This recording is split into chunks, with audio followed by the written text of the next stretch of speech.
Hello दोस्तों, नमस्कार। मैं संजय राजपूत आपके अपने YouTube channel Bundelkhand study UP में आप सभी का स्वागत है। दोस्तों, आज के टॉपिक में हम पढ़ेंगे करंट अफेयर्स। दोस्तों, आज का टॉपिक है जुलाई 2020 के करंट अफेयर्स का। जुलाई माह से जितने ही करंट अफेयर्स के क्वेश्चन बनते हैं सारे आज इस टॉपिक में कवर करेंगे। दोस्तों, एक पार्ट बन चुका है जो आपको प्लेलिस्ट में मिल जाएगा। आज का दूसरा पार्ट। तो दोस्तों, चलते हैं आज के पहले क्वेश्चन की ओर। और पहला क्वेश्चन है क्वेश्चन नंबर 13। हाल ही में किसने दिव्यांग आंगनबाड़ी कार्यकर्ताओं को कोरोना योद्धा का दर्जा दिया है? दोस्तों, हाल ही में किसने दिव्यांग आंगनबाड़ी कार्यकर्ताओं को कोरोना योद्धा का दर्जा दिया है? तो राजस्थान सरकार ने, मध्य प्रदेश सरकार ने, महाराष्ट्र सरकार ने, दिल्ली सरकार ने। तो दोस्तों, इसका आंसर है option number B, Madhya Pradesh सरकार ने। दोस्तों, दिव्यांग आंगनबाड़ी कार्यकर्ताओं को कोरोना योद्धा का दर्जा मध्य प्रदेश सरकार ने दिया है। अब दोस्तों, मध्य प्रदेश की बात आई है तो मध्य प्रदेश की बात करते हैं। दोस्तों, मध्य प्रदेश की कैपिटल भोपाल। और दोस्तों, भोपाल से एक क्वेश्चन बनता है कि भोपाल में कौन सा ताल है? तो दोस्तों, भोपाल में भोजताल है। कौन सा दोस्तों? भोजताल।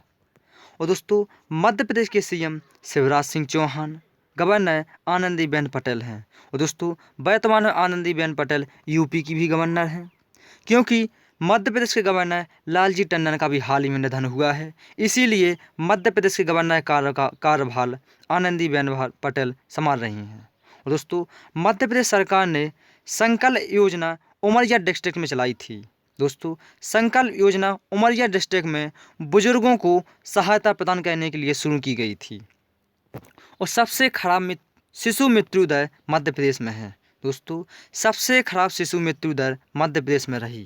तो दोस्तों, इस क्वेश्चन से इतने फैक्ट बनते हैं। चलते हैं अगले क्वेश्चन की ओर।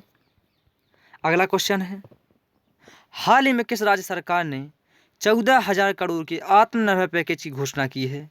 दोस्तों, हाल ही में किस राज्य सरकार ने 14,000 करोड़ के आत्मनिर्भर पैकेज की घोषणा की है? तो महाराष्ट्र सरकार ने, गुजरात सरकार ने, उड़ीसा सरकार ने, असम सरकार ने। तो इसका आंसर है ऑप्शन नंबर बी, गुजरात सरकार ने।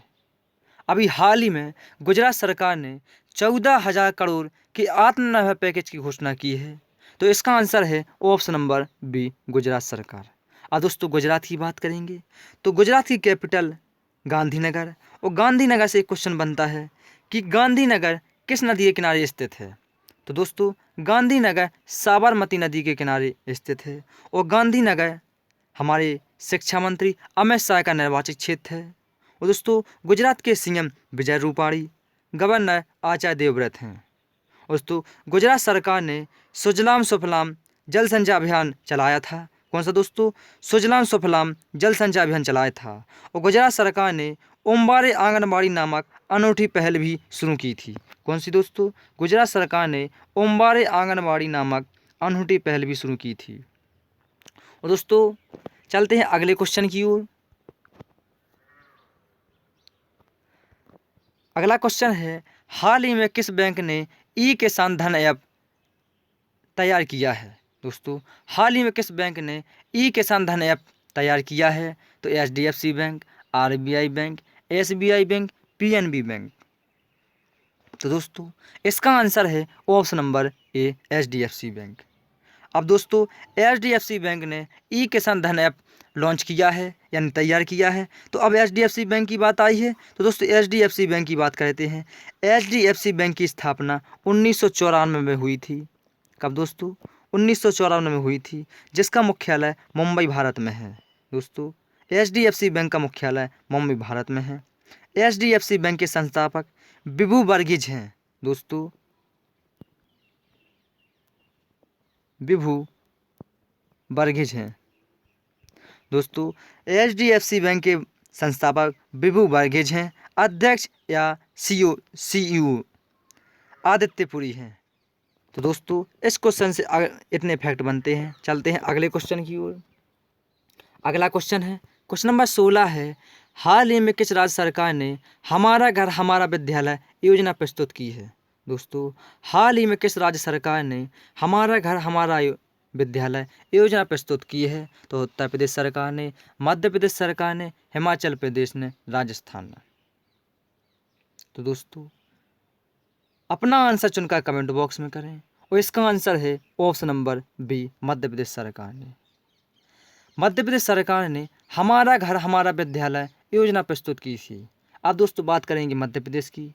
तो दोस्तों, मध्य प्रदेश कैपिटल भोपाल, मध्य प्रदेश के सीएम शिवराज सिंह चौहान और मध्य प्रदेश के गवर्नर आनंदीबेन पटेल हैं, जो भी हाल ही में बनी हैं।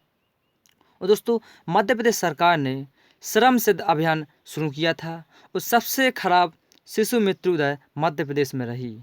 और जीवन अमृत योजना मध्य प्रदेश सरकार द्वारा चलाई गई थी और जीवन शक्ति योजना भी मध्य प्रदेश सरकार द्वारा चलाई गई थी।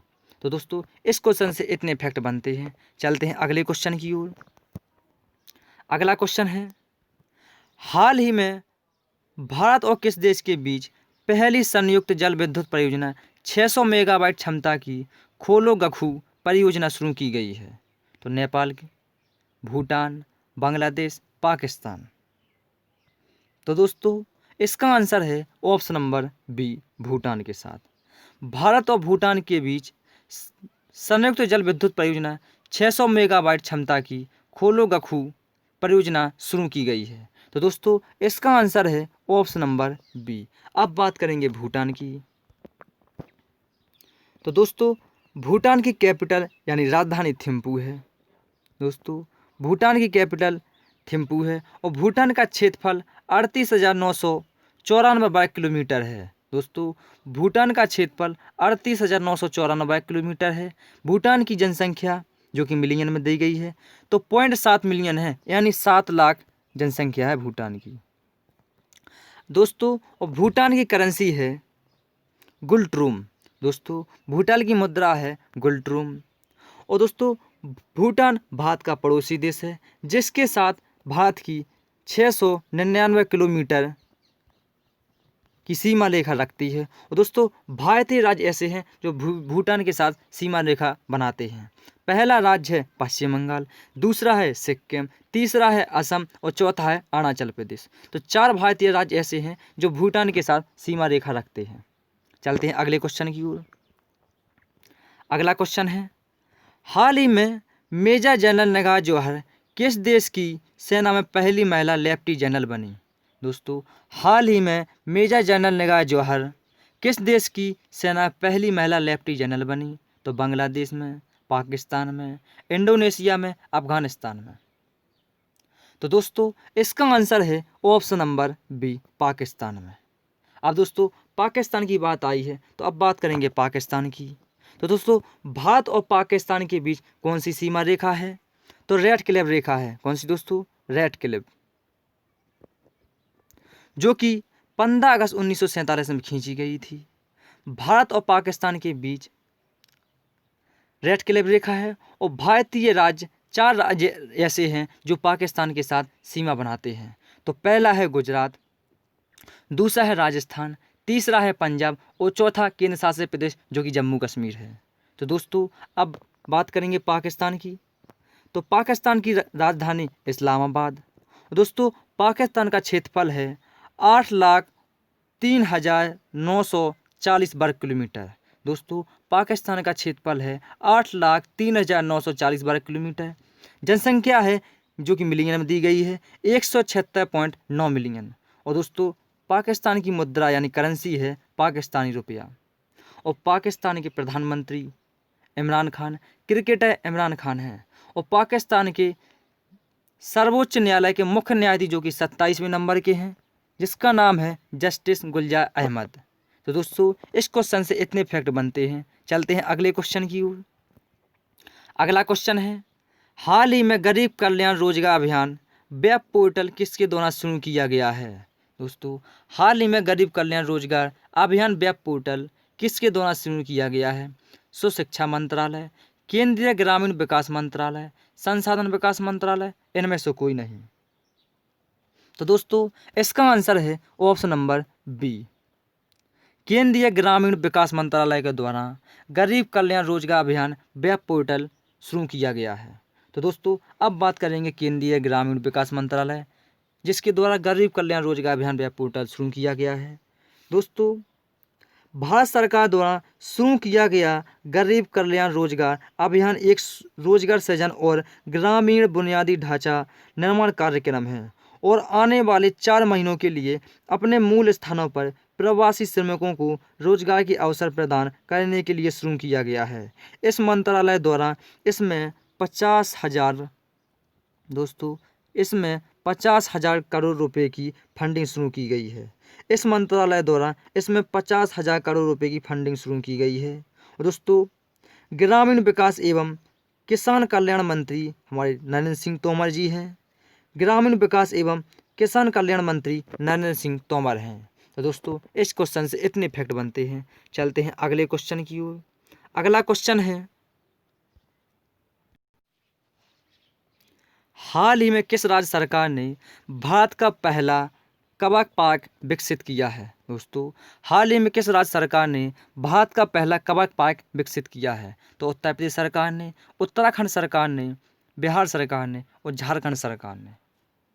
तो दोस्तों इसका आंसर है ऑप्शन नंबर बी, उत्तराखंड सरकार ने। दोस्तों उत्तराखंड वन विभाग द्वारा भारत का पहला कबक पार्क विकसित किया गया है। यह लाइकेन पार्क है। हिमालय से प्राप्त महत्वपूर्ण प्रजातियां हैं क्योंकि यह वातावरण को प्रदूषित से मुक्त करने में महत्वपूर्ण भूमिका निभाते हैं। इसीलिए भारत का पहला कबक पार्क उत्तराखंड में विकसित किया गया है या स्थापित किया गया है। अब दोस्तों बात करेंगे उत्तराखंड की। तो उत्तराखंड की कैपिटल है देहरादून। और दोस्तों अभी हाल ही में उत्तराखंड की ग्रीष्मकालीन राजधानी बनी है जिसका नाम है गैरसैंण। उत्तराखंड के सीएम त्रिवेंद्र सिंह रावत, गवर्नर बेबी रानी मौर्य हैं। दोस्तों उत्तराखंड से एक और क्वेश्चन बनता है कि फूलों की घाटी कहाँ पर है? तो फूलों की घाटी उत्तराखंड में है। और फूलों की घाटी का नाम सुनते ही माइंड में एक और क्वेश्चन क्लिक करना चाहिए कि शांत घाटी कहाँ पर है? तो शांत घाटी केरल में है। और दोस्तों अराकू घाटी आंध्र प्रदेश में है और गलवान घाटी जो कि लद्दाख में है। दोस्तों महत्वपूर्ण प्रश्न है कि गलवान घाटी कहाँ पर है? तो लद्दाख में है, जो कि लद्दाख और चाइना की सीमा पर है। और दोस्तों उत्तराखंड से एक और क्वेश्चन बनता है कि भारत का सबसे पुराना नेशनल पार्क कहाँ पर है? तो उत्तराखंड में है, जिसका नाम है जिम कॉर्बेट नेशनल पार्क। और दोस्तों जिम कॉर्बेट नेशनल पार्क का पुराना नाम क्या है? तो हेली नेशनल पार्क है। क्या दोस्तों? Heli national park. और हेली नेशनल पार्क की स्थापना कब हुई थी? तो 1939 में हेली नेशनल यानी जिम कॉर्बेट नेशनल पार्क की स्थापना हुई थी। और दोस्तों जिम कॉर्बेट नेशनल पार्क से एक और क्वेश्चन बनता है कि जिम कॉर्बेट नेशनल पार्क के बीचों बीच से कौन सी नदी निकलती है? तो दोस्तों जिम कॉर्बेट नेशनल पार्क के बीचों बीच से रामगंगा नदी निकलती है। और रामगंगा नदी 2 राज्यों में बहती है, उत्तराखंड और उत्तर प्रदेश। और दोस्तों उत्तर प्रदेश में बहते हुए गंगा नदी में मिल जाती है, यानी रामगंगा नदी गंगा नदी की सहायक नदी है। दोस्तों इस क्वेश्चन से इतने फैक्ट बनते हैं। चलते हैं अगले क्वेश्चन की ओर। अगला क्वेश्चन है कि भारत की सबसे लंबी ट्रेन का नाम क्या है? दोस्तों महत्वपूर्ण प्रश्न है। भारत की सबसे लंबी ट्रेन का नाम क्या है?